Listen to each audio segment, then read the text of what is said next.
O Estado pode levar até 30% do seu patrimônio. Oi, pessoal, bem-vindos ao primeiro vídeo aqui do nosso canal. Eu sou Gil Santos, advogado, sócio e fundador do escritório GSS Advogados, um escritório com atuação 100% focada em direito empresarial. E hoje nós vamos falar sobre um tema que tem gerado muita repercussão após a reforma tributária, que são as holdings. Mas antes, aquele avisinho de praxe, se você ainda não é inscrito, se inscreva, ative as notificações e deixe seu like e nos ajude a sempre compartilhar conteúdos de relevância, né, para todos os empreendedores e também para você que é estudante de direito ou profissional que tem intenção de atuar na área. Já se inscreve, compartilha esse vídeo, também deixe seu comentário, suas dúvidas. E é isso aí, vamos ao primeiro tema do nosso vídeo. É isso mesmo que você ouviu. Se você tem patrimônio e ainda não tem uma holding, projeto bem estruturado, você está correndo sim um sério risco de deixar o Estado como seu herdeiro, podendo perder até 30% do seu patrimônio. Então, eu preparei alguns slides para facilitar a nossa compreensão. Você tem dúvidas ou está pensando em abrir uma holding? Fica comigo até o final do vídeo, que hoje nós vamos falar sobre conceitos básicos e também alguns detalhes que são de extrema relevância. Se você não observar, você pode estar correndo um risco de ser tributado numa alíquota ainda maior do que na sucessão através de uma ação de inventário. Então, vamos ao nosso primeiro slide. Primeiro, trazer aqui para vocês algumas noções básicas para que mais adiante você possa entender conceitos um pouco mais avançados. Então, inicialmente, gostaria de trazer aqui o conceito de holding. A holding é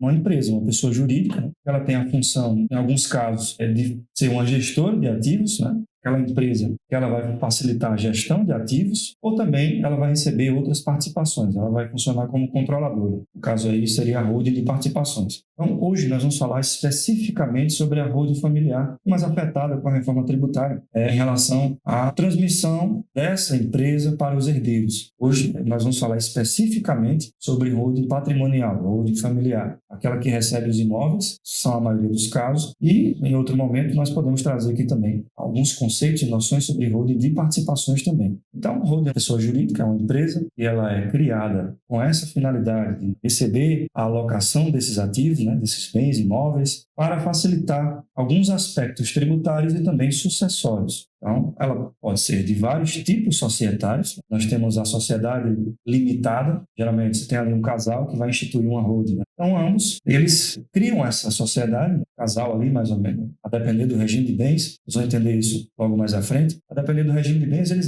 constituem essa empresa com metade da participação para cada um. Isso, na maioria dos casos, é porque a maioria dos regimes de bens é o regime da comunhão parcial de bens. Mas, enfim, você tem a sociedade limitada, que é a maioria dos casos. Você tem a sociedade limitada unipessoal, chamada SLU, que é aquele que substitui aquela figura da EIRELI, né? Empresa individual de responsabilidade limitada. O que nós temos hoje é a sociedade limitada unipessoal. Nós temos a SA, Sociedade Anônima, maior parte dos casos, de capital fechado, obviamente. Então, sociedade anônima, sociedade por ações, é particularmente uma das opções que eu gosto muito, isso porque ela traz uma série de proteções adicionais para esse mecanismo que é tão importante para gerar diversas vantagens para os empresários, empreendedores, né? Como vantagens na redução de alíquotas de imposto de renda a título de aluguel, esse rendimento de aluguel, como, por exemplo, a redução da alíquota do ITCMD, o imposto de transmissão de causa morte ou doação. Isso vai mudar a partir de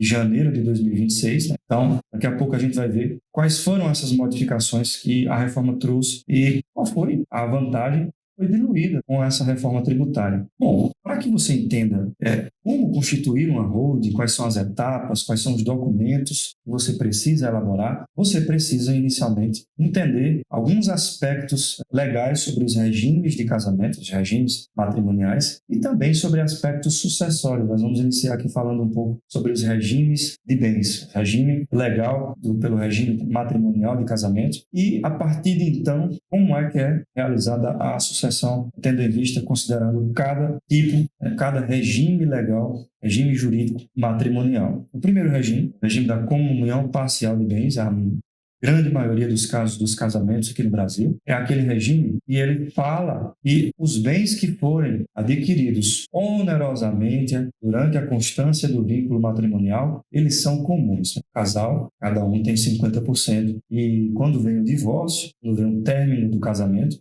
pode ser pelo divórcio ou pode ser pela sucessão mesmo, pela morte, aí você tem aquela meação. Então, imagine que um casal, está casando hoje, não tinha nenhum patrimônio, nenhum dos dois, nem o marido, nem a esposa. E a partir de hoje, são casados pelo regime da comunhão parcial de bens, todo o patrimônio que esse casal ele adquiriu onerosamente e durante a constância desse vínculo matrimonial, ele é um patrimônio comum. Quando o casamento termina, o cônjuge tem direito à meação, metade desse patrimônio. Então, é importante frisar que apenas os bens adquiridos onerosamente é que são comuns, porque muitas vezes acontece da esposa receber uma herança, do marido receber uma herança ou uma doação. Então, como esse patrimônio, esses bens, eles não foram recebidos onerosamente, esse patrimônio é um patrimônio que a gente chama de bens exclusivos. É apenas daquele herdeiro, é daquele cônjuge que recebeu essa herança ou doação. A não ser que essa herança tenha sido exclusivamente em favor do casal. Aí sim, é um patrimônio comum. Então, é importante você perceber que os aspectos sucessórios, ele muda no regime de comunhão parcial de bens com relação àqueles bens exclusivos, uma vez que o cônjuge sobrevivente ele concorre na herança com os herdeiros desse falecido apenas em relação aos bens exclusivos. Então, imagine só você que o casal, o marido, já tinha um imóvel adquirido, só um exemplo, e esse imóvel ele adquiriu antes do casamento, é um bem exclusivo dele. E durante a constância do matrimônio, ele adquiriu outros bens com sua esposa, que é um patrimônio comum. Então, o que é que vai acontecer? Na sucessão, a gente vai ver isso, um gráfico ilustrando essa situação, mas na sucessão dos bens comuns, o cônjuge sobrevivente, a esposa, no caso, ela tem direito à meação. Tá? Metade do patrimônio comum que ela constituiu com esse marido falecido, ela vai ter direito à meação. Mas no bem exclusivo, nesse imóvel que o marido já tinha, ou esposa, vice-versa, ela vai concorrer com os demais herdeiros na sucessão. Logo mais, a gente vai ver um gráfico ilustrando essa situação. O segundo regime é o regime da comunhão total de bens. Nesse regime, não há bens exclusivos. Quer dizer que todo o patrimônio, não importa se foi adquirido antes ou depois da constância do casamento, não importa se esse patrimônio foi a título de doação, se foi onerosamente ou não importa. Não há bens exclusivos. Todo o patrimônio do casal é comum. O terceiro regime é o regime da separação total de bens. Já nesse regime, inexistem bens comuns. Então, há uma segregação patrimonial, que é do marido, que é da esposa, que é do cônjuge, cada um é proprietário do bem que adquiriu. Então, nesse regime de bens, não há bens comuns, há uma separação patrimonial. E o quarto regime é o regime da separação obrigatória. Em alguns casos, a lei determina que o regime seja da separação total obrigatória, como é o caso, por exemplo, do idoso com mais de 70 anos, que se casa, então, esse casamento, ele é obrigatoriamente pelo regime da separação total de bens, separação obrigatória. Por exemplo, também, uma outra hipótese que a lei determina que o regime seja da separação obrigatória. Quando falecer, por exemplo, imagine um casal e a esposa faleceu ou o marido faleceu e não foi feito o inventário desses bens. Nesse caso, a lei determina que esse seja obrigatoriamente o regime da separação total de bens. Existem outros regimes, mas isso não vai ser objeto aqui da nossa análise. Bom, eu queria discutir com vocês agora alguns aspectos sucessórios em relação a essa diferenciação em cada regime de bens. Como fica a sucessão, o regime em cada regime de bens. Então, o primeiro regime, objeto aqui da nossa análise, é o regime da comunhão parcial de bens, quando não existem bens exclusivos, tá? Então, todo o patrimônio do casal, ele é comum, foi adquirido onerosamente a partir do casamento. Nesse caso, a sucessão, falecendo um, vai ficar dessa forma, 50% é pela meação, 50% já é do cônjuge sobrevivente, do cônjuge supérstite, então, e os outros 50% desse patrimônio ele vai ser dividido igualmente entre os herdeiros. Isso quando não existem bens exclusivos. Bom, já na comunhão parcial de bens, dos bens exclusivos, como a gente falou, a sucessão ela fica um pouco diferente. Isso aqui é apenas dos bens exclusivos. Então, nos bens exclusivos, como a gente sabe, o cônjuge sobrevivente ele concorre na herança com os filhos desse falecido ou falecido. Então, apenas dos bens exclusivos, o cônjuge sobrevivente ele entra aqui na sucessão para concorrer com os herdeiros. No regime da comunhão total de bens, a sucessão é mais simples, 50% pela meação e os outros 50% dividido por igual entre os herdeiros, porque não existem bens exclusivos. Bom, e quais são os instrumentos que você necessita para criar uma holding, estruturar, levar todo o seu patrimônio para essa holding, transmitir essas cotas para os herdeiros? herdeiros e quais mudanças que a reforma tributária e a Lei Complementar 214 trouxe e importam aqui a gente saber. O primeiro documento que você vai elaborar é o ato societário. É aquele contrato social ou estatuto social, a depender se essa empresa é uma limitada ou uma sociedade anônima. Quando é a sociedade anônima, nós sabemos os documentos que são realizados é o estatuto social, a ata da Assembleia Geral que vai aprovar o estatuto social, o termo de posse dos diretores e também boletins de subscrição, né? Não é importante agora você saber o que é um boletim de subscrição, mas o contrato social, e eu quero aqui eu quero destacar que esse documento ele não pode ser desprezado. Tem que ser elaborado por um profissional experiente, né? Tem especialidade nesse segmento de constituição de empresas, né? Por quê? Porque hoje, a partir da Lei de Liberdade Econômica, né, se tornou muito simples você fazer a abertura de uma empresa. Você faz tudo hoje pelo computador, pela internet, paga lá a sua guia, tudo pela rede SIM, e lá você tem a opção de usar um contrato social fornecido pela própria junta comercial, pela própria rede SIM. É um contrato padrão ali, ele não tem cláusulas particulares, que são cláusulas que você deve inserir nesse contrato social para proteger essa empresa, e daqui a pouco a gente vai entender quais são algumas dessas cláusulas, mas é um documento que tem que ser elaborado por um profissional que sabe e está fazendo. Então, é um documento, muitas vezes ele é desprezado por profissionais que, para ter uma maior celeridade, preferem utilizar o modelo pronto já, que eu não recomendo. E o segundo ato, né, que aqui não é um instrumento, que você vai ter que fazer é a integralização dos bens, o capital social dessa empresa. O que é integralização? Integralização é você pagar o capital social da empresa. E aí você pode integralizar com qualquer tipo de ativo que seja passível de precificação e avaliação, inclusive com bens imóveis. Tá? Então, você vai lá. E aqui tem um ponto importante. O STF fixou o entendimento em sede de recursos repetitivos, né? Tema 796, e que para que você tenha a isenção, a imunidade tributária do ITBI, que é o Imposto de Transmissão de Bens Intervivos, você precisa realizar o capital. Então, isso significa dizer que o capital social dessa empresa, ele tem que ser o valor do somatório dos bens imóveis que você quer integralizar nessa empresa, que você quer incorporar nessa empresa. Se você não realizar esse capital, você não vai ter direito à imunidade tributária do ITBI, lá do artigo 156, parágrafo 2º, inciso 2 da Constituição Federal, tá? Só esse ponto importante. A integralização, a incorporação dos bens imóveis ao capital social da empresa, eu prefiro fazer já no ato de abertura, tá? Isso porque você tem a opção de já fazer a integralização, já informar a descrição desse imóvel, a matrícula, já informar também o cadastro imobiliário do município desse bem, que vai facilitar muito, vai acelerar muito essa fase que a gente precisa ir no município, né, pegar uma certidão de reconhecimento de imunidade tributária para depois ir no cartório e fazer o registro. E aqui, pessoal, não tem como fugir. O procedimento no cartório é o registro novamente do contrato social, e eu falo novamente porque esse contrato social ele já foi uma vez registrado, né, pela junta comercial, mas você precisa fazer a transcrição, né? É o registro por transcrição. Então, isso já é matéria pacificada. Você vai ter que fazer novamente o registro do contrato social na matrícula do imóvel. Então, você não tem como fugir desse custo do cartório, né? Não é correto fazer apenas a averbação. Existem cartórios que fazem a averbação simples apenas para dizer que agora aquele bem não é mais da pessoa física, agora é da pessoa jurídica,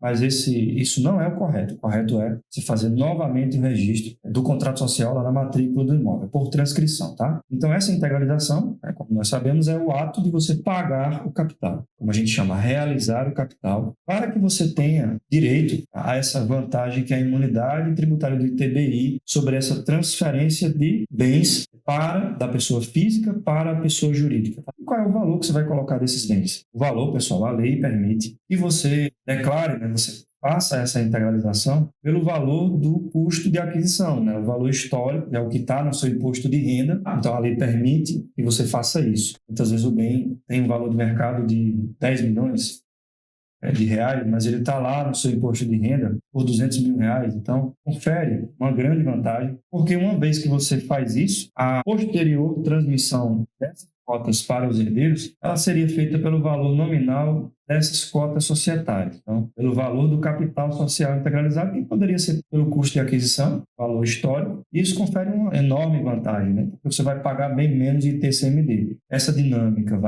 foi modificada, né? Uma das modificações que a reforma trouxe é que a doação ela não mais será realizada pelo valor nominal das cotas, né? Tem que ser feita uma nova dinâmica de avaliação dessa empresa, até com fluxo de caixa descontado, para que se apure o valor real dessa empresa e dos seus ativos, para que essa alíquota seja lançada e o tributo seja recolhido. Isso vai vigorar a partir de janeiro de 2026. Então, se você ainda não fez a sua holding, não criou a sua holding, você tem que se apressar, porque a partir de janeiro de 2026, essa dinâmica vai mudar e vai perder essa vantagem de você recolher bem menos ITCMD. Mas nem tudo está perdido. Existe sim uma forma de você reduzir essa alíquota, o ITCMD, é uma forma legal, tem à sua disposição, e vai ser objeto de outros vídeos aqui que eu vou trazer aqui no meu canal. Então, é importante que você se inscreva no canal, ative as notificações para que você não perca esses próximos conteúdos e veja, né, que existe uma forma, mesmo após a reforma tributária, de você reduzir assim essa alíquota do ITCMD. Uma delas é através da transformação dessa empresa.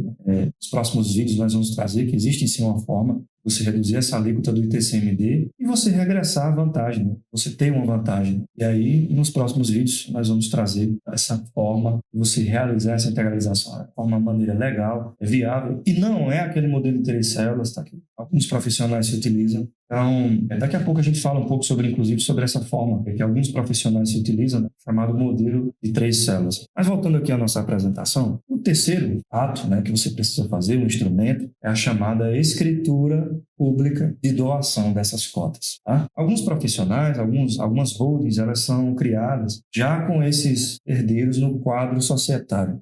Eu prefiro criar a empresa apenas no nome dos instituidores. Por quê? Porque lembra que nós falamos sobre os regimes de bens, né? Da comunhão parcial de bens? Os bens que foram adquiridos onerosamente, eles são comuns. Então, quando você cria uma holding já com esses herdeiros quadro societário, ainda que você coloque 1%, é uma aquisição onerosa. Então, o cônjuge, se for casado, esse herdeiro já for casado, vai ter direito à meação sobre esse percentual. Então, eu prefiro criar a holding, em seguida, nós fazemos uma escritura pública de doação com encargo. Esse documento é de extrema relevância, e é nele que você vai inserir as cláusulas específicas que vão conferir uma proteção extremamente vantajosa no sistema de holdings. Tá? E o quarto documento, em alguns casos ele se torna dispensável, mas na maioria dos casos você tem que elaborar esse documento, né, que é um acordo de sócios, ou acordo de acionistas, se for uma sociedade anônima, ou um acordo de cotista, né, tem esse nome também, que vai fixar as regras particulares, as cláusulas particulares sobre a administração, criação do conselho fiscal, criação do conselho familiar, enfim, várias regras que você utiliza, inclusive com a cláusula de arbitragem, de extrema relevância, uma vez que não é muito interessante que você tenha uma empresa e você não tenha uma cláusula de arbitragem, né? E aí você fica sujeito a qualquer conflito que haja entre esses sócios. O ajuizamento de uma demanda judicial vai tornar a empresa... A gente sabe que a grande quantidade de processos, né, judiciais no Brasil são morosos, então você ficar com esse risco na empresa, né, de você ter, diante de um conflito societário, o ajuizamento de uma ação, isso é muito arriscado, porque a empresa fica engessada enquanto não solucionar isso judicialmente. Então, nós vamos ver agora algumas cláusulas específicas que você precisa colocar nessa escritura pública de doação dessas cotas sociais. Um detalhe importante, né, é que o Regulamento Geral da Sociedade Limitada, né, lá do DREI, ele não exige o recolhimento do ITCMD para fazer o registro da transmissão através da doação, tá? Não exige recolhimento do ITCMD. Isso é um detalhe importante porque, em alguns casos, até com escritura particular, você consegue fazer, sim, a transmissão dessas cotas para os herdeiros. Agora, nós sabemos que o fato gerador do ITCMD é exatamente a transmissão desse patrimônio através da sucessão, através da herança ou da doação. Então, quando você doa, isso é um fato gerador e vai ter a incidência tributária do ITCMD, você vai ter que recolher, isso é uma obrigação. Se você não recolher, o Estado vai te notificar para você recolher esse ITCMD e talvez possa gerar até uma multa Então, é importante que você preencha essa declaração, já faça o recolhimento do ITCMD aí do seu estado. Essa é uma alíquota que pode variar de 3% a 8%, a depender do estado, né? Você tem que checar essa informação. Bom, a primeira cláusula que você pode colocar no contrato social, também na escritura pública de doação dessas cotas, é a cláusula de incomunicabilidade. É uma doação que você faz com encargo. Então, um dos encargos que você pode inserir nessa escritura é a incomunicabilidade, para que essas cotas doadas, esse patrimônio que está ali representado por essas cotas, não haja comunicação patrimonial com os cônjuges dos seus herdeiros. Então, é um encargo, você coloca, o herdeiro está recebendo essas cotas, mas ele não pode celebrar nenhum ato que importe em compartilhamento desses ativos, desses bens, com os seus companheiros, os seus cônjuges, né? Maridos, esposas, etc. Então, é importante sempre você colocar essa cláusula de incomunicabilidade como encargo nessa escritura de doação. A segunda cláusula é a cláusula que muitas vezes é importante você colocar, a cláusula de inalienabilidade, para que esse herdeiro ele não possa alienar as cotas, tá? Para que esse patrimônio ele permaneça vinculado ao núcleo familiar. Cláusula de gravação do usufruto vitalício, talvez a cláusula mais importante dessa escritura pública de doação, porque ela vai gravar o usufruto vitalício para os instituidores. Então, imagine um casal, tem ali 2 ou 3 filhos e está fazendo um sistema de holding, ele vai transmitir essas cotas representativas do capital social dessa holding para os herdeiros, ele vai gravar o usufruto vitalício. Então, qualquer proveito econômico, frutos e uso desse objeto da doação, ele vai ser direcionado exclusivamente para os instituidores, né, para os pais. Isso de forma vitalícia. Então, significa dizer que você fica no controle, na administração, de forma vitalícia dessa empresa. Só vai passar esse usufruto, ele vai ser extinto a partir do óbito. E os herdeiros eles vão ser titulares de direito dessa empresa, desses bens que estão sendo doados. Uma outra cláusula importante é a cláusula de reversão, onde você vai estabelecer que se o herdeiro falecer primeiro sem deixar descendentes, e eu quero frisar aqui, porque geralmente se constitui esse mecanismo para que esse patrimônio seja transmitido na linha descendente. Quando você for elaborar essa escritura pública de doação, você tem que inserir algumas cláusulas, principalmente se os herdeiros forem casados já, umas cláusulas que vão caracterizar como renúncia à concorrência na sucessão. Então, você tem que colocar também os cônjuges como terceiro intervenientes anuentes, para que você possa fixar essa renúncia, tá? Estabelecer. Isso tem uma validade legal mais robusta, tá? Então, faleceu o herdeiro sem deixar descendente vivo, essas cotas elas são revertidas e o instituidor, né, o doador, ele regressa à posição anterior. Então, essa reversão também é uma cláusula importantíssima para que você mantenha o patrimônio da família sempre no núcleo familiar. A terceira cláusula é a cláusula de instituição do conselho familiar. Esse conselho vai ter algumas atribuições que você pode inserir, dentre elas, inclusive, a atribuição de funcionar como o juízo arbitral. Pela lei de arbitragem, tem que seguir todas as regras, mas é o órgão que vai solucionar qualquer conflito, qualquer celeuma em relação a essa empresa. Bom, e quais são as vantagens que nós observamos aqui no sistema de holdings? Primeira vantagem é a redução dos impostos, como o imposto de renda, títulos de rendimentos de aluguéis. Lembrando que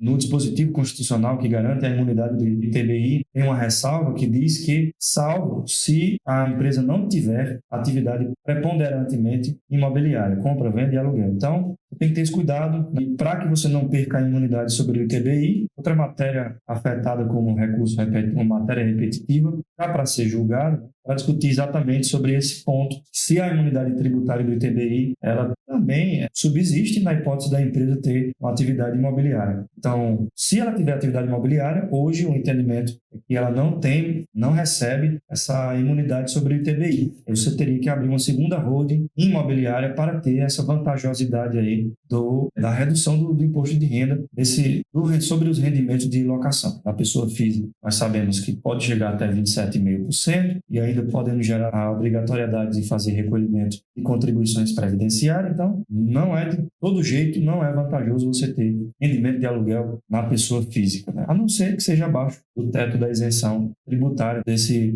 rendimento. Bom, a segunda vantagem é a possibilidade de você fazer o planejamento sucessório. Você já pode destinar aí quem vai ser o administrador na sua ausência. Você tem essa série de vantagens, né? Inclusive, uma das cláusulas que pode se colocar na escritura de doação também é a revogação dessa doação por indignidade. Aquele herdeiro que atenta contra a dignidade e contra a honra do seu pai, né, dos genitores, do doador. E aí você pode descrever, claro, como é que essa regra vai se aplicar, mas você pode instituir a revogação dessa doação e o redirecionamento dessas cotas para os demais herdeiros. Também isso é possível, né, através da figura da exclusão extrajudicial do sócio. Então é algo realmente que você pode ter uma robustez legal interessante para você proteger também até nesses aspectos. Uma outra possibilidade é nas hipóteses de abandono afetivo, né? Aquele filho que não quer saber do pai. Pode também incluir dentre as hipóteses de revogação dessa doação, tá? E a terceira vantagem é a isenção tributária do ITBI sobre a transferência dos bens da pessoa física para a pessoa jurídica. Bom, pessoal, espero que vocês tenham conseguido compreender esses pequenos pontos. Se você ainda não é inscrito, novamente, se inscreva no canal, siga e compartilhe. Se você quiser saber mais, entre em contato conosco através do site www.gssadvogados, agende uma consultoria para que você tire todas as suas dúvidas e não corra nenhum risco de ser tributado ainda mais a título de ganho de capital. Eu vou ficando por aqui. Forte abraço a todos vocês e até a próxima.